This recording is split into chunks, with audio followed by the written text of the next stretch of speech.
Hey, I want to thank everybody for tuning in, because anytime we come together to remember what the Lord has done for us all, it brings power and authority and healing. It literally makes all of our relationships better, because there's no way we can think about God's love and his forgiveness and not extend that to our brothers and our sisters. So I'm reading from Mark chapter 15, verse 21. A passerby named Simon, who was from Cyrene, was coming in from the countryside just then, and the soldiers forced him to carry Jesus' cross. Simon was the father of Alexander and Rufus, and they brought Jesus to a place called Golgotha, which means place of the skull. They offered him wine drugged with myrrh, but he refused it. Then the soldiers nailed him to the cross. They divided his clothes and threw dice to decide who would get each piece. Yeah. It says in verse 21, a passerby named Simon, who was from Cyrene, was coming in from the countryside just then, and the soldiers forced him to carry Jesus' cross. I want to talk with you briefly from this start. It's my encouragement. It's God's encouragement to you. God's got your back. Yeah, God's got your back. Please put that in the chat room. Please write that down somewhere. I want you to know tonight, God's got your back. Golgotha is a long walk when you have to carry a cross that weighs approximately 300 pounds. The cross beam is made of a horizontal wooden piece and a vertical wooden piece. And somewhere along the journey, Jesus could no longer bear the weight of it. Well, we know that because there was a man by the name of Simon who was forced by the soldiers to carry the cross. I don't know if you understand how phenomenal this is, that Jesus lets us in on his humanity, because I can personally relate to that. There are times when you and I may carry loads that seems disproportionate, like what's on our backs can be so heavy at times that we wonder if it's even fair. If you've been in a relationship and you've been the one fighting to make things work and the other person looks like they're on vacation, or if you've been on a job assignment and it looks like you're doing all the work while everybody else is sitting back and watching you. There are times when I've said to myself that no one knows and no one cares what's on my plate. It's just sometimes, man, you can be so overloaded and so overwhelmed that you can no longer bear the weight of the cross that God has put on you. As a matter of fact, you can get to a place, if you don't feel like, hey man, if I don't get help soon, I'm going to drop it all. If you've been there, if you are there, let me say this to those of you who may not be able to feel what I'm saying right now. You either are there, you're leaving there, or you're on your way to this place. I need you to know that what you said for me, God's got my back. Make it personal. When I was a child, my cousin had an altercation with a neighborhood kid. And this neighborhood kid decided to take the altercation out on me. I was a child. And the situation led to them literally beating me pretty bad. And the neighbors came out and they saw what was happening, and they sent word down the block. That was when everybody, was a community, and we lived in row homes and everybody knew everyone. Y'all remember those days. And the word reached my home on 10th Street Northeast. And by the time I got down the block, my tooth was loose, my little bloody and scraped up, but I was all right. And as I walked in the house, I saw my cousin, the one with whom the neighborhood bully had an altercation with, and I saw my mom walking right behind her. And I looked at my mom's hand, and she had a wooden block and a wooden stick. And so there were very little words shared, but it was really clear. There was one thing. They looked at me, and it was one thing that was clear. We got your back. Now, I'm not going to get into the details of how things worked out for the individual that decided to take their anger out on me. But I will say that it was a moment that I'll never forget because I saw a family love and a family anger. And I want you to know right now that no matter what you are feeling and what you're going through, God's not watching you on the outside. God is standing with you, and God is preparing to use your situation to remind you that He's got your back. You ain't in this by yourself. Say it again. God's got your back. If you're tired and you feel like God has forgotten you, please don't think for 1 minute that because you're feeling a beat down right now, that God has left you by yourself. The same way my cousin and mom walked past me and reminded me that, yeah, you got a beat down, but understand you're mine and I got your back and I'm going to take care of anybody who's dealing with you. Jesus has just received a severe flogging. A flogging or scourging is a Roman tool of torture. They would use something called the cat o' nine tails that had leather straps and nails and glass and shards strapped to it. And whenever they would whip him, when they pulled it back, it would literally rip flesh and blood and ligaments. It would literally tear him. It was tearing him to shreds. And so Jesus had his back exposed. Jesus had his body exposed. Jesus took a beat down that words can't even describe. And the Bible says that there was a passerby. Somebody just happened to be in the crowd that was observing what's going on. And the soldiers forced him to carry the cross. His name was Simon. Some of y'all might say it feels like God is just kind of a passerby. He's just in the crowd observing what I'm going through, but he isn't doing a whole lot about it. I've been in this for a long time. And Jesus, can I get back to Jesus may have had a moment here that was a breaking point. A breaking point in which, after being beat and his back exposed, and then this 300-pound cross put on his back, and now he has to walk up to Golgotha, it reached a point where he could not carry it any longer. Have you been there? And here is Simon being compelled to carry the cross. So I know you saying to me right now, I hear you, but I don't feel it. How do I hear what you're saying, but how do I know God's got my back? There are 3 lessons that I want you to get real quick that you need to learn in order to know God's got your back. It's one thing to hear it. We ain't talking cliches, but God, how do I know it? The first lesson that you got to learn is don't reject outside support. Don't reject outside support. Make a note. You're going to need this, right? The second lesson that I need you to understand is don't neglect to show your pain. Yeah. Don't neglect to show your what? Your pain. And the third lesson that I need you to this is, I would say, the most important. Don't forget to share your experience. This first lesson, it's one thing to hear it. God, how do I know you got my back? Well, here it is.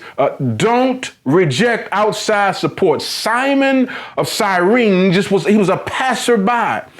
There may have been a part of him that just was there to observe what was going on. And all of a sudden he gets called into action. I need you to carry this cross. There's a part of me that says, I know what it's like to have a lot on me, and somebody extends their hand to help me, and I might say something like, I got it. Do you notice that Jesus doesn't say, I got it? But when you're at a place when you are broken and you can't go any further, that sometimes that's the place of strength because you don't got it. And sometimes you got to let somebody help you. Can I talk real quick about the challenge? Sometimes our pride gets in the way of getting the help we need because we don't like where the support came from. Listen, there are times when we start looking around the crowd, and if I can be honest with you, I was disturbed when I read it because I'm saying, who is Simon of Cyrene, Alexander and Rufus' son? Who is he? Where are the 11 disciples? Where are the 11 disciples that Jesus walked with and fed? Where are the 5,000 that he broke bread and fish in? Where are the 4,000? And where's the leper? And where is the person who was deaf and lame? Where are the blind people? All these people Jesus helped. And Simon is the one that's carrying the cross. Nobody else is close enough at this time to help Jesus in this moment. Y'all get it? Y'all get it? See, sometimes we reject the help because God's using somebody from the outside. Because we get caught up in our feelings and says, man, and when I was making the money and I had the job and I was buying the fish dinners and I was creating the miracles and I was buying, turning the water into wine, making sure that the bar everybody was nice. When I was here, everybody loved me. Now when I'm in a moment of need, I can't find nobody. And so sometimes we miss the help on the outside because we are so busy looking back at who should have been there. Can I help you right now? Can I help myself? Listen, sometimes it's more important to have the appointed person than the historical person, the person who's always been there. There are times when we make people our personal saviors because they've always been there. And when they're not there, we get disappointed. Sometimes God will assign somebody from the outside to support you in your moment of pain so that they don't so that we don't give his glory to anybody else but God. Because sometimes when we go to auntie and our uncles and we go to people who's always been there, sometimes they help us out with an asterisk. And the asterisk is, remember what I did for you. Sometimes God will remove all expected sources of support so that we would know that it was only by God's grace that somebody who don't even know me, don't know my situation, showed up to help me in my time of need. Do you hear what I say? Don't reject outside support. Don't get caught up on all you did and what people should be doing for you. And sometimes we get in our own pity party and we miss the support that God is sending us. What's the second lesson that we got to learn if we're going to know that God's got our back? The second lesson is don't neglect. Don't neglect what? Don't neglect to show our pain. Yeah, I know, because you always had to be strong. You've always had to be there for everybody. And sometimes when you are the person that's there for everyone, you got to put on an air of strength because people have never seen you break. I want to say this from the bottom of my heart. It's okay to show your pain. When Jesus was flogged, his back was bloody. He was beat beyond sense. He did not cover this up. He allowed it to be exposed because there is something in the exposure, something in the pain. What do you mean in the pain? You see, you notice the story says that not only did they beat him, which would at this point, between sweating and bleeding, would have caused dehydration. They then offered him wine mixed with myrrh. I looked up what the medicinal properties are in myrrh. Myrrh is an oil or an ointment and is designed by nature to numb pain. No. See, Jesus didn't reject or neglect his pain. Jesus neglected the opportunity to numb it. Sometimes we want to drink our pain away. Sometimes we want to watch our movies and escape to another place. Sometimes we want to sex our pain away. Don't numb the pain. Why? Because the pain can teach you something. The pain not only teaches you that what you're going through, that God can carry you through, but the pain also teaches you obedience. That's what Jesus learned. The Hebrew writer, if you get a chance on your own time, Hebrews chapter 5, verse 8 says, even though Jesus was God's son, he learned obedience through the things he suffered. Sometimes the pain teaches you how to trust God. Sometimes when you're in pain, you want to fix. Sometimes when you're in pain, you want to take control.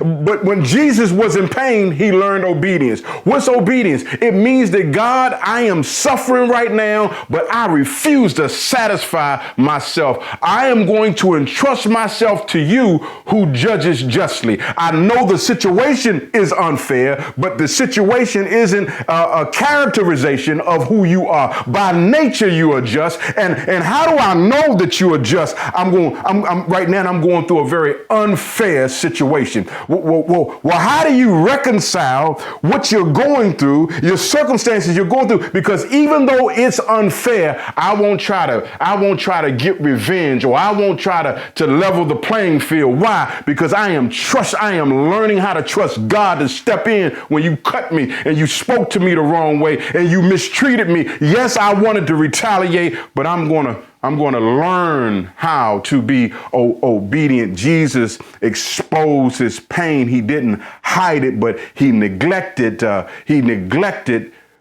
opportunity to numb it. Pain. See, pain brings us closer to God. Now, I'm not sadistic. I'm not encouraging suffering, but when we share in the suffering, we share in God's glory. And sometimes God gives us a little pain so we can stop calling him the man upstairs and get to know him as the God right here.